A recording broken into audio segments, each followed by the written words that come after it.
Bonjour à tous. Aujourd'hui, notre série Terroir gourmand, nous partons dans les Côtes d'Armor à la découverte du pays de Dinan. Rodolphe nous expliquera tout sur l'élevage des moules sur les Bouchots et Jean-François nous présentera les algues sous leurs plus beaux atours. Les galettes bretonnes nécessiteront tout un savoir-faire et le cidre se dévoilera des pommes aux bulles. Je vous laisse apprécier les saveurs de ce terroir de charme et je vous donne rendez-vous juste après pour une nouvelle recette. A tout de suite.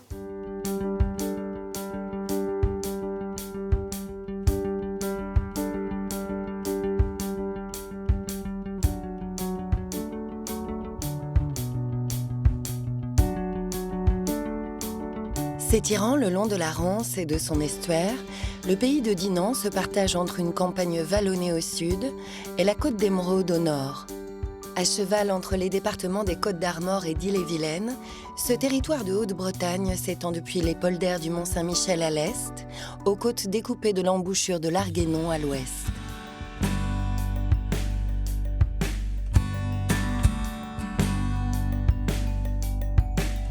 La cité médiévale de Dinan s'est dotée dès le XIIIe siècle d'une ceinture de remparts qui permit alors à cette ville de prospérer avec un artisanat soutenu. Son port, situé sur les rives de la Rance, favorisa le commerce avec les cités bordant la vallée du même nom. C'est ainsi qu'au XVIIIe siècle, de nombreux tisserands s'installèrent ici et vendirent leurs toiles aux armateurs de Saint-Malo. La guerre de course bat alors son plein et oppose régulièrement les navires français à ceux des Anglais. Les marchandises et butins subtilisés à l'ennemi britannique font la fortune de la cité corsaire et ont amené Vauban à bâtir un réseau d'îlots fortifiés, rendant ainsi la ville imprenable. Les tonneaux de cidre qu'embarquaient les équipages de l'époque firent quant à eux fleurir les vergers dans les campagnes avoisinantes. La famille Dufour perpétue ce savoir-faire cidrier depuis son exploitation située à Chervais. Après une formation de cidrier, Gaëtan est aujourd'hui en passe de reprendre l'exploitation familiale, dont les vergers sont disséminés sur les terres de l'arrière-pays de Dol de Bretagne. Le terroir, le type de sol, le type de roche aussi joue beaucoup. Donc là, on va être sur du granit. Donc c'est vrai que on a de très bonnes saveurs de pommes, assez puissantes d'ailleurs.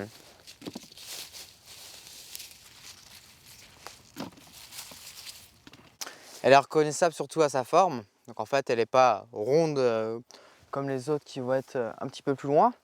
Ah, tiens, j'en attrape une pour montrer, celle-là. Celle-là, elle est vraiment ronde, en fait. Bon, là, elle est un petit peu abîmée. Mais donc, elle est vraiment ronde, on la reconnaît vraiment la douce moine, donc c'est celle-là. Parce que sa forme, déjà, elle est différente. Et puis au goût, elle est sucrée et légèrement acidulée, je trouve. Alors que celle-là, ouais, c'est une douce, c'est-à-dire qu'elle est sucrée et juteuse. Elle est bonne aussi. Mais voilà, on ne peut pas connaître forcément toutes les variétés. Il y en a plus de 6000 qui existent dans le monde, donc c'est compliqué. Nous, dans nos vergers, on a 16 variétés, c'est déjà pas mal. Avec des noms bizarres, pot de chien, petit jaune, Marie Ménard par exemple. Une large diversité de pommiers cidriers pousse ici en agriculture biologique et le couvert végétal à la base des arbres est sciemment conservé. L'enherbement est en effet essentiel pour amortir la chute des fruits, mais également pour leur offrir une protection contre les aléas climatiques durant les 3 mois de la récolte. Je recherche toutes les pommes qui sont cachées encore dans les herbes, les grosses, les petites, les moyennes, parce que mécaniquement, en fait, on a du mal à les avoir. C'est vrai qu'on va mettre plus de temps à ramasser à la main que mécaniquement. Par contre, derrière, si à la main, c'est beaucoup plus qualitatif, quoi. Il y a une plus grande qualité derrière. Les pommes ne sont pas matraquées. Les pommes vont se tenir plus longtemps, en fait, aussi une fois ramassées. Alors que dès l'instant qu'il y a un choc, les pommes vont s'abîmer beaucoup plus vite.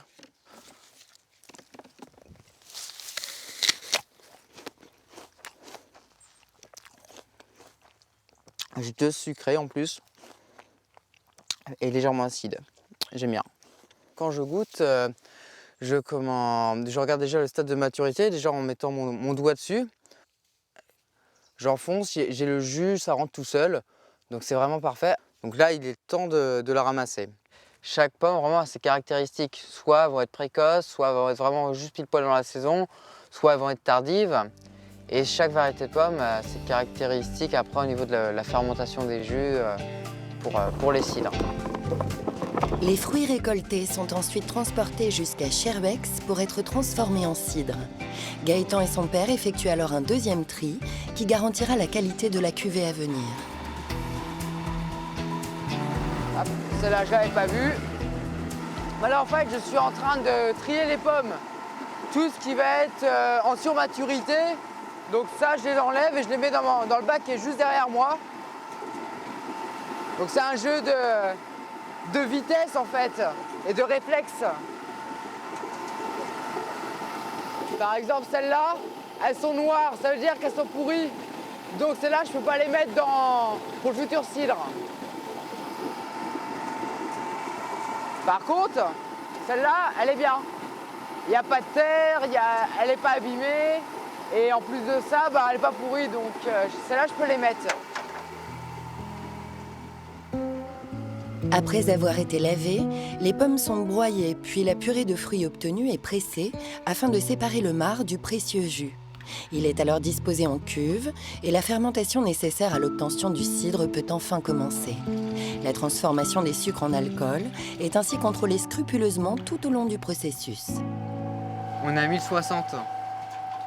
Maintenant, j'ai plus qu'à le noter sur mon cahier de cave comme ça. J'ai être sûr de ne pas oublier et d'avoir une trace surtout. Tout en suivant sa production, Gaëtan réalise des assemblages minutieux pour conserver des produits de qualité d'une année sur l'autre. Pour faire un bon cidre, il faut trouver un bon équilibre gustatif. Car chaque personne est totalement différente et chacun a des papilles plus ou moins développées. Donc nous, on fait souvent des jus quand même un petit peu sucrés avec une particularité plutôt amertumée et légèrement acidulée aussi, avoir les trois saveurs pour avoir un bel équilibre, une belle harmonie. Lorsque j'accueille les gens à notre boutique à Cherbourg, c'est vraiment quelque chose que j'aime bien, ça permet vraiment de donner une partie de ma passion aux gens et ceux qui veulent le découvrir aussi. Si le cidre est l'un des éléments phares de la gastronomie bretonne, les touristes de passage à Dinan l'apprécient particulièrement avec une autre spécialité régionale, la galette de blé noir.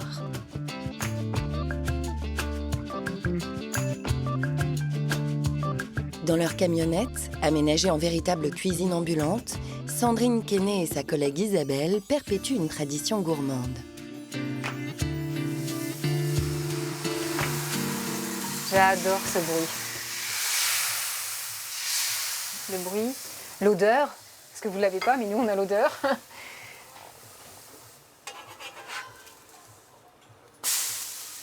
Voilà, elle a la belle couleur. On reconnaît en fait notre galette, surtout la région dinanaise, par sa couleur. Par sa couleur, il n'y a pas non plus de grains. La farine de blé noir, elle est hyper filtrée. Et puis elle n'est pas granuleuse, parce que dans certaines régions du pays bretonnant, du pays plutôt finistérien, il y a des petits grains même du sarrasin, des petits grains noirs de sarrasin qui apparaissent. Là, ce n'est pas le cas. Elle est vraiment très filtrée, elle est vraiment lisse. Quand on va voir, là, à l'instant, elle est retournée, il n'y a absolument rien, pas de pellicule. Et puis, elle est très aérienne aussi, puisqu'il y a très peu d'ingrédients. Il y a de la farine de blé noir, il y a de l'eau et il y a du sel. L'importance, en fait, avec le fait de la préparer avec de simples ingrédients, c'est aussi, on va faire ressortir toute la saveur du sarrasin, toute la saveur du blé noir.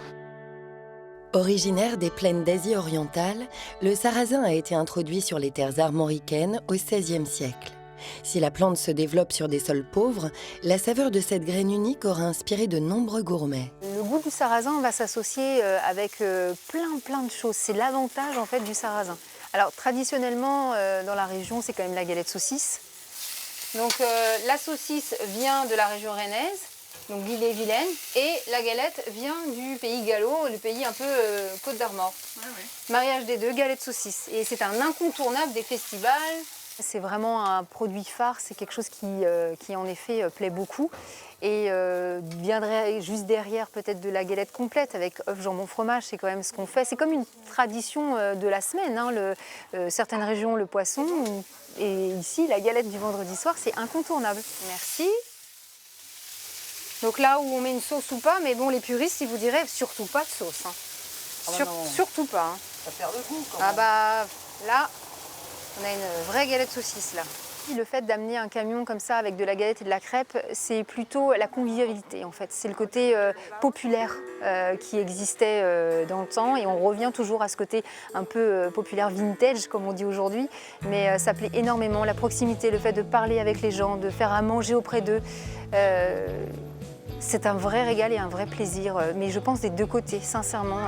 Il y a beaucoup de partage. De donner à manger aux gens, j'adore ça. Je trouve ça formidable de pouvoir... voilà, c'est une complicité qui se passe avec les gens qui est formidable. Tandis que les préparations au blé noir expriment pleinement l'attachement du pays de Dinan à ses terres, Saint-Malo reste une cité tournée vers la mer.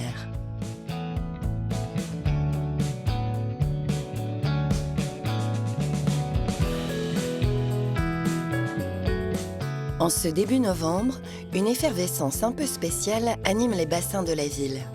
IMOCA, Classe 40, Ultime et Multicoque sont autant de catégories de bateaux rassemblés pour le départ de la route du Rhum, ralliant Cancale à la Guadeloupe. Les visiteurs curieux profitent de l'occasion pour découvrir ces navires de courses exceptionnels, mais également s'initier à des saveurs venues d'ailleurs. Parmi les exposants de la région au rendez-vous, Jean-François Arbona propose un produit local mais pourtant inhabituel. Je suis producteur d'algues depuis 1980 et culture depuis 1983. Donc moi, ma démarche a été la culture dès le début, il y a 30 ans. On travaille en bio et en algues locales exclusivement, c'est-à-dire Saint-Malo ou Bretagne. On a donc des cultures à Saint-Malo, Saint-Sulliac. L'algoculteur produit avec sa femme une grande diversité d'algues qu'il vend en poudre ou bien simplement découpées et séchées. Particulièrement riches en minéraux et oligo-éléments, les algues cultivées sur des filières atteignent généralement plus d'1 mètre et constituent un biotope diversifié et protégé où de nombreuses espèces marines peuvent prospérer.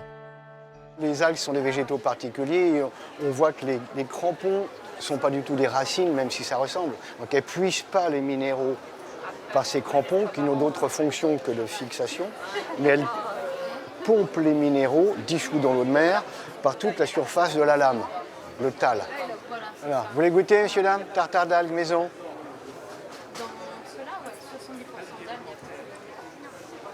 Des sels minéraux pour grandir, du calcium. Il n'y a pas une once de sel. Hein. Alors, dans votre main, algues et poivre. Saupoudré sur des pâtes, sur un poisson grillé. Top. Moi, je suis content sur un salon ou des mots, quand les gens commencent par dire, ils arrivent en groupe, ah, goûte. Il y en a qui veulent vraiment pas. C'est ceux-là que je suis content, non pas de les convaincre pour avoir convaincu, mais quand je les vois finalement goûter, puis, ah, finalement, c'est pas si mauvais. Ça, c'est intéressant. Et c'est souvent grâce aux choses comme le tartare, les petites salades d'algues. Alors, goûtez, je vous explique. Un peu de salade, mais en même temps un peu cuit, comme de la salade cuite. Je ne trouve pas ce qu'on pourrait penser être le goût d'une algue.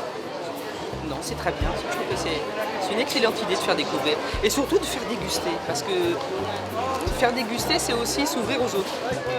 C'est une activité qui m'a apporté, qui m'a ouvert, qui m'a enrichi, au moins intellectuellement. Et je n'en demande pas plus. Si la richesse des côtes de Saint-Malo est appréciée des pêcheurs à pied, l'importance des marais offre ici un terroir remarquable pour la conchiliculture, dont le Vivier-sur-Mer a fait sa spécialité.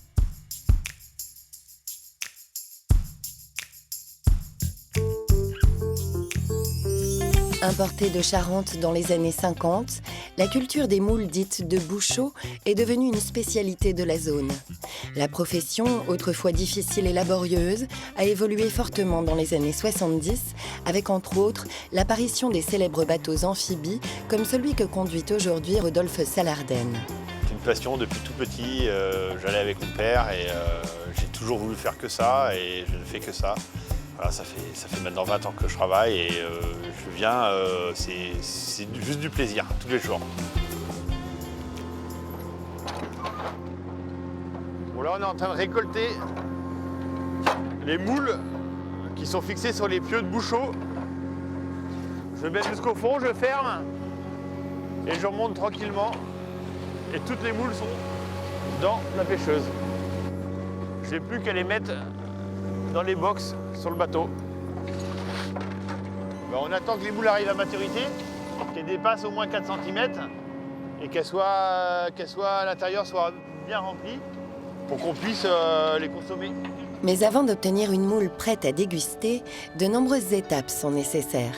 Les larves planctoniques doivent d'abord être collectées sur les côtes atlantiques à l'aide de cordes en fibre de coco. Une fois revenues en Manche, les petites moules appelées naissins vont pouvoir se développer sur des portiques en bois avant d'être déplacées vers leur support définitif. Quand le pieu est vide, on met une pointe à la tête, on met une corde de 3,50 m qu'on enroule tout autour du pieu et qu'on accroche avec un élastique en bas. Et on met un cône, comme on peut voir ici, qui empêche les crabes de monter. Le crabe est un gros prédateur. Donc on les enroule autour des pieux et après, petit à petit, elles grossissent, elles prennent la place et elles s'étalent sur tout le pieu. On est des cultivateurs. On n'est pas des pêcheurs, on est un peu comme des agriculteurs de la mer.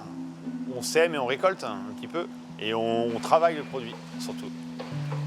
Les moules récoltées sont stockées dans des bassins avant d'être conditionnées. Ce bivalve filtreur possède un filament appelé byssus qui lui permet de s'arrimer fermement à son support. Tout comme les organismes qui colonisent sa coquille, il doit être retiré avant que la moule ne soit proposée au consommateur. Il faut vendre un coquillage qui est propre, qui est nettoyé. Là, les parasites se collent naturellement dans l'eau.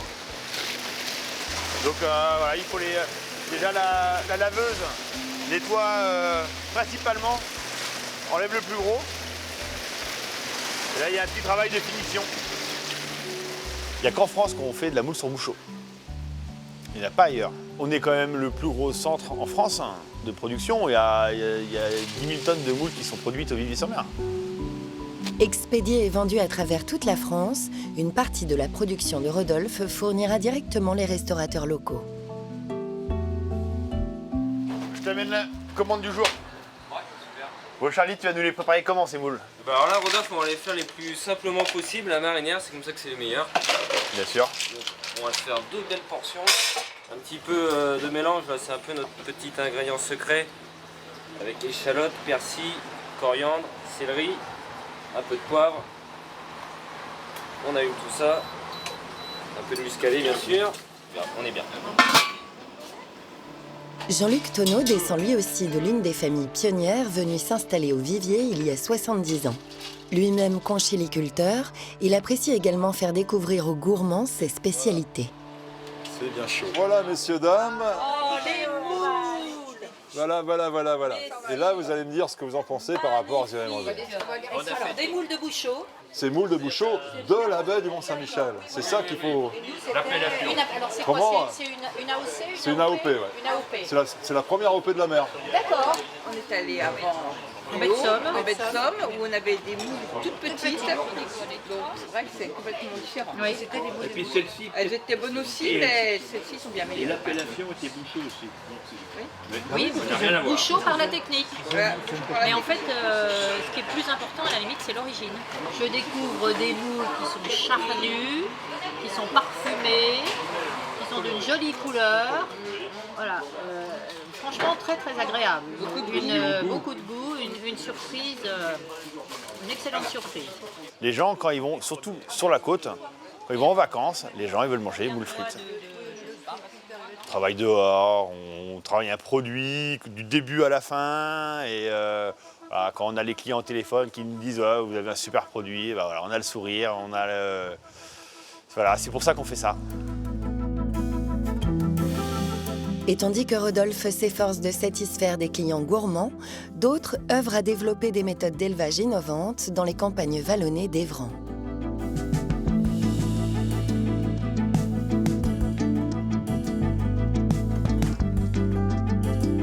Avec sa femme Annie, Jérôme Le Goff travaille depuis 25 ans en agriculture biologique sur sa ferme des Aulnais. Il commence sa journée par la traite de ses 50 vaches jersiaises. Tandis que le camembert et le brie ainsi obtenus sont vendus dans la région, le lactosérum issu de la transformation du lait est quant à lui destiné à un autre pensionnaire de l'exploitation. Il y avait toujours quelques cochons autour des fromageries, hein. Ça c'est un grand classique. Allez les cochons, hop. Allez c'est parti. le petit lait qui arrive, qui est pompé de la fromagerie directement. Ah, ils adorent. Hein. C'est ce qui reste de la fabrication des fromages. Bah, il en reste beaucoup, hein, parce que sur 100 litres de lait mis en fabrication, il en reste 70 quand même. Hein. Donc c'est, voilà, on estime à peu près la consommation pour 5 mois par porc à peu près 800 litres, quoi. 800 litres de petit lait. Voilà, donc on leur donne des céréales en complément, des céréales qui sont produites sur la ferme. Donc on donne les céréales aux vaches et aux porcs. Donc pour les cochons, c'est sous forme de farine et pour les vaches, c'est sous forme aplatie. Les céréales apportent les éléments nécessaires à une alimentation équilibrée. Mais Jérôme ne manque pas de sortir ses vaches chaque jour afin qu'elles puissent se nourrir sur les prairies bordant la ferme. On est sur, chez nous, un système herbager, c'est-à-dire qu'on va valoriser au maximum l'herbe. Donc il n'y a pas de maïs, donc pas de maïs en silage, pas d'importation de soja. On travaille en autonomie, essentiellement avec de l'herbe, qu'elle soit pâturée. Donc ici, vous avez un mélange règre anglais, trèfle blanc. Et ce mélange assure une grande pérennité, donc c'est-à-dire une longue vie donc à la prairie. Hein. Donc c'est une symbiose qui se fait entre les deux espèces. Et c'est aussi très appétant pour les vaches et très laitier. Alors ici, on est sur un milieu très bocagé. Donc il y a beaucoup de haies. Donc on valorise tout ce bocage. On a une chaudière à bois déchiqueté pour chauffer la fromagerie, donc chauffer le lait, de la transformation, et accessoirement nous chauffer nous aussi, quoi. Voilà. Donc on a essayé de mettre en place un système cohérent, autonome, et qui produit aussi une partie de son énergie. La démarche responsable développée par le couple d'éleveurs aura permis de soutenir un modèle agricole respectueux du terroir que plusieurs prix n'ont pas manqué de récompenser. Il est dans le pays de Dinan des hommes et des femmes qui ont su allier tradition et innovation. À l'image de ces campagnes que la mer vient visiter à chaque marée, ce territoire s'est doté, au fil des histoires et des rencontres, d'un patrimoine riche et gourmand.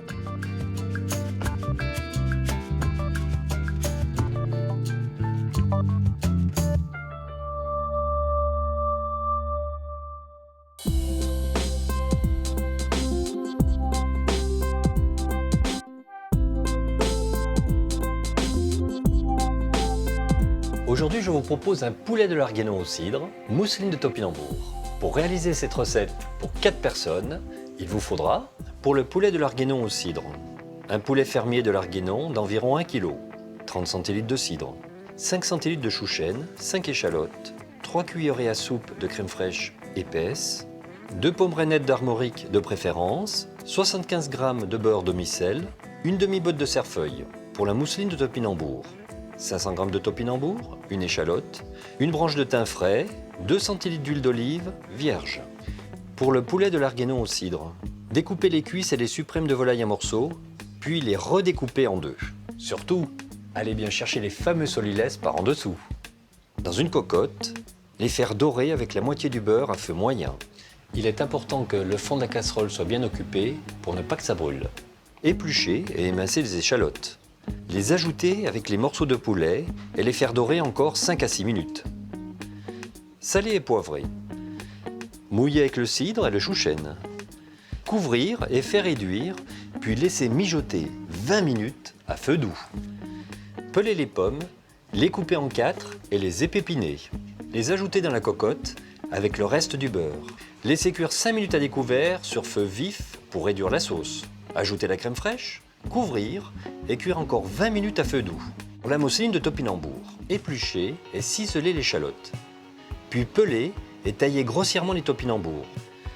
Dans une sauteuse, faire suer les échalotes sans coloration dans l'huile d'olive. Ajouter les topinambours et laisser suer doucement, toujours sans coloration. Mouiller à mi-hauteur et cuire 10 à 15 minutes à feu doux et à couvert. Quand les topinambours sont bien fondants, testez avec la pointe d'un couteau. Passez au blender pour obtenir une mousseline très fine. Pour le dressage, dans une assiette, déposez 2 morceaux de poulet, les pommes fruits qui auront compoté, arrosez d'un peu de jus, ajoutez la mousseline de topinambour et décorez si possible avec quelques pluches de cerfeuil. Je vous souhaite une excellente dégustation et je vous dis à très vite.